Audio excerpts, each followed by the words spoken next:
Bismillahirrahmanirrahim. My dear students, most welcome in Standard 12th English session and the first lecture of English section. हमारे standard 12 के syllabus के अंदर 4 section हैं।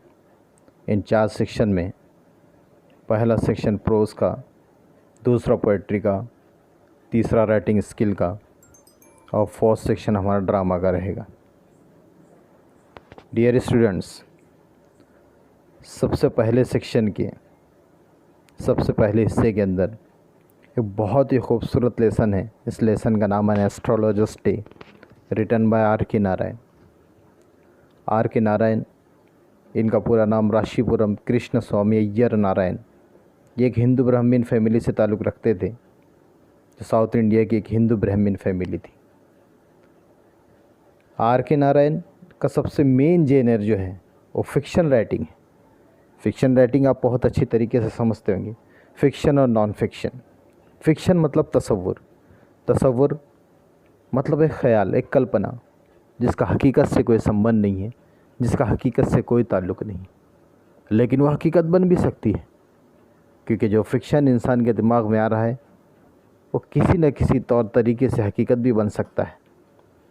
जैसे कि टेलीफ़ोन की डिस्कवरी करने से पहले टेलीफ़ोन का दिमाग के अंदर आ गया कि टेलीफ़ोन ऐसे काम करेगा, टेलीफ़ोन वैसे काम करेगा। वो एक फ़िक्शन था जो बाद में रियलिटी बन गया।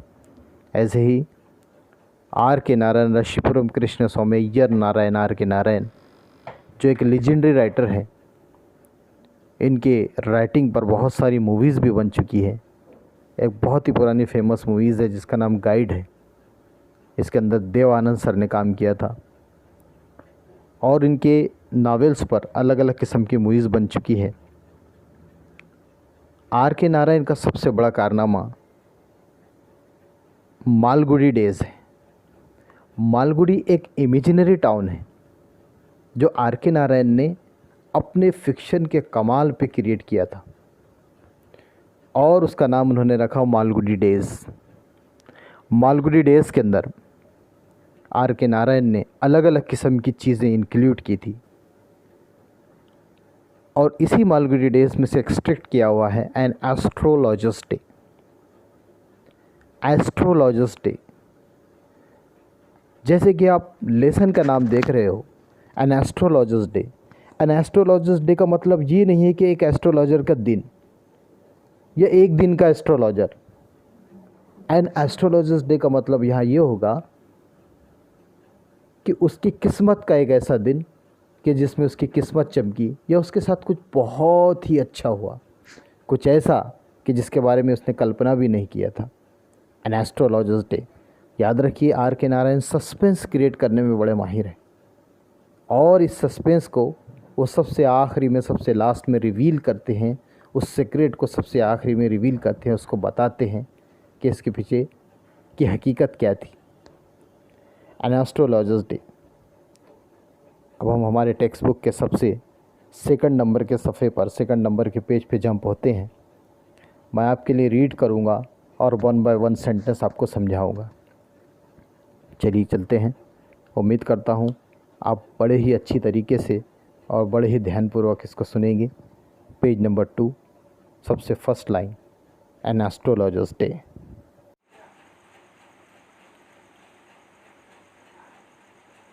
An astrologer's day. Punctually at midday, he opened his bag and spread out his professional equipment. ठीक दोपहर को जो एस्ट्रोलॉजर है, जो ज्योतिषी है, उस ज्योतिषी ने अपना बैग निकाला और अपनी सारी चीज़ें बाहर निकाली। उसकी चीज़ें सारी के सारी व्यवहारिक चीज़ें, वो सारी व्यवहारिक चीज़ें जिससे उसको लोगों को लुभाना है, जिससे लोगों को अपनी तरफ अट्रैक्ट करना है और उससे अपने बिजनेस को आगे बढ़ाना है। पंक्चुअली एट मिड डे ही opened his bag and spread out his professional equipment which consisted of a dozen cowrie shell. अब उसकी जितनी व्यवहारिक चीज़ें हैं उसके अंदर क्या क्या है? बहुत सारे सीप हैं, सीप जो समुद्र के किनारे मिलते हैं जिससे बच्चे खेला करते हैं। A square piece of cloth, एक चौकोन कपड़ा है। With obscure mystic charts on it.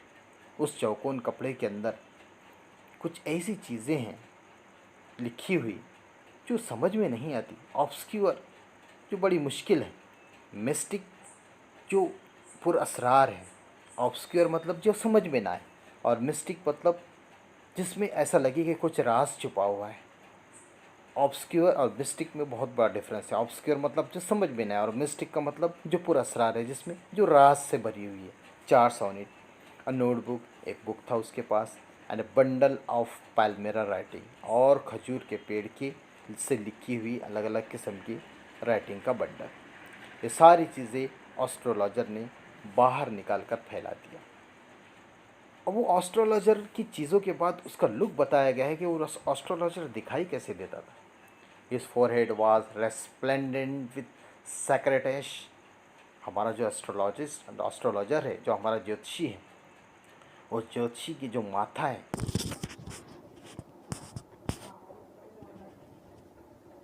His forehead was resplendent with sacred ash. हमारे ज्योतिषी के जो माथा है, उस माथे पे मुकद्दस राख मली हुई, एंड वर्मिलॉन एक सिंदूर, and his eyes sparkle with sharp abnormal gleam, और उसकी आंखों में एक तेज चमक थी, which was really an outcome of a continual searching look for customer.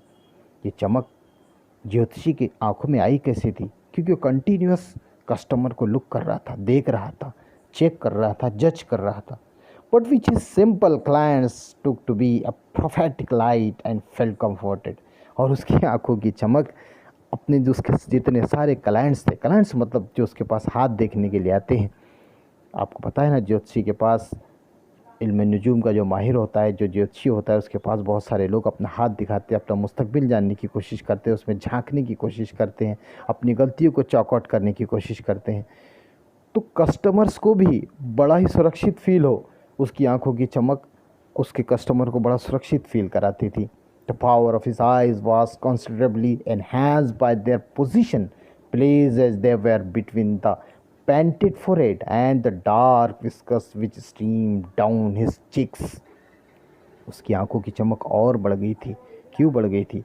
क्योंकि उसके ठीक आंखों के ऊपर जो उसके सिंदूर से और माथे की राख से जो जियोमेट्रिकल डिज़ाइन बन रही थी, उस जियोमेट्रिकल डिज़ाइन को और ज़्यादा बढ़ावा देती थी उसकी मूँछें। उसकी मूँछें इस कदर ज़बरदस्त मूँछें थी कि उसकी मूँछें ऊपर से गोल होकर नीचे तक आ रही थी, फिर ऊँची जा रही थी। The power of his eyes was considerably enhanced by their position placed as they were between the painted forehead। उसकी आंखें एक पेंटेड फोरहेड यानी पेंट किए हुई पेशानी, and the dark whiskers which stream down his cheeks, और उसकी गहरी मूछें जो नीचे तक आई हुई थी। Even half it's eyes would sparkle in such A setting. इस तरह की सेटिंग के अंदर कोई बेवकूफ़ ही होगा जो इस तरह की सेटिंग को नज़रअंदाज करे। To crown the effect, he wound a saffron colored turban around his head। इस बात को और ज़्यादा मज़ेदार बनाने के लिए, दमदार बनाने के लिए, उसने ज़ाफ़रानी कलर का केसरिया कलर की पगड़ी पहनी हुई थी। This colour scheme never failed. और आप जानते हैं हिंदुस्तान के अंदर ये कलर स्कीम तो कभी फेल होती ही नहीं। People were attracted to him as bees are attracted to cosmos और डहलिया स्टॉक्स। लोग ऐसे उसकी तरफ अट्रैक्ट होते थे, ऐसे उसकी तरफ खींचे चले जाते थे, जैसे कि मक्खियाँ मतलब शहद की मक्खियाँ फूलों का रस चूसने के लिए फूल पर आती हैं। He sat under the boughs of a spreading tamarind tree which flanked a path running through the town hall park। वो कहाँ बैठा करता था? उसके बैठने की जो जगह है, उसके बैठने की स्पेसिफिक जगह है, वो बरगद के पेड़ के नीचे ही बैठा करता था। आप जानते हैं, परफेक्ट थीम है, एक परफेक्ट आउटलुक है एक एस्ट्रोलॉजर को अपना बिजनेस चलाने की। बरगद के पेड़ के नीचे ही बैठा है। It was A remarkable place in many ways. ये टाउन हॉल के पास जो बरगद का पेड़ है, ये बहुत सारी वजह ऐसी है कि जिससे वो बहुत अच्छी तरीके से जाना जाता है। A surging crowd was always moving up and down this narrow road from morning till night. सुबह से लेकर शाम तक इस रोड पर बहुत तेज़ी का ट्रैफिक का बहाव था। A variety of traders and occupations variety of trades and occupations was represented all along its way. इस रास्ते पर एक तरह की दुकानें नहीं थी, कई तरह की दुकानें थी, कई तरह के व्यवहार होते थे, कई तरह के बिजनेस चलते थे। Variety of trades and occupations was represented all along its way। इस रास्ते पर कई तरह के बिजनेस चला करते थे, कई तरह के ऑक्यूपेशंस चला करते थे। वो कौन कौन से ऑक्यूपेशंस चला करते थे? मेडिसिन सेलर्स, दवाइयाँ बेचने वाले, sellers of stolen hardware and junk, जंग लगा हुआ माल, चोरी का माल बेचने वाले, मैजिशियंस, जादूगर, and above all an auctioneer of cheap cloth, और एक कपड़ों की नीलामी करने वाला, सस्ते कपड़ों को बेचने वाला। ऑक्शनर का लफ्ज़ यूज़ हुआ है यहाँ पे। ऑक्शनर का मतलब आपने देखा होगा जो लाट का माल बोला जाता है, जो यानी कि बहुत सारा बल्क में माल लिया जाता है और बल्क में माल बेचा जाता है, उसको यहाँ पे ऑक्शनर वर्ड का यूज़, ऑक्शनियर का वर्ड का यूज़ किया गया। Of cheap cloth, who created enough din all day to attract the whole town, जिसने बहुत सारा टाउन को अट्रैक्ट करने के लिए दिन भर मेहनत की है। Next to him in vociferousness came a vendor of fried ground nut, एक भुने हुए ग्राउंड नट को बेचने वाला एक वेंडर था उसके बाजू में। Who gave his ware a fancy name each day, जो हर दिन अपनी माल को एक नया नाम देता था। कॉलिंग इट बॉम्बे आइसक्रीम, कभी उसको बॉम्बे आइसक्रीम बोला करता था। One day and the next day Delhi almond, और दूसरे दिन दहली के बादाम बोला करता था। And of the third Raja's delicacy, और तीसरे दिन उसको राजा का जो तो पकवान बोला करता, राजा का खाना, राजा की पसंद बोला करता था। And so on and so forth and people flock to him, और लोग उसके तरफ दौड़े चले आते थे। अ considerable portion of this crowd died before the astrologers too,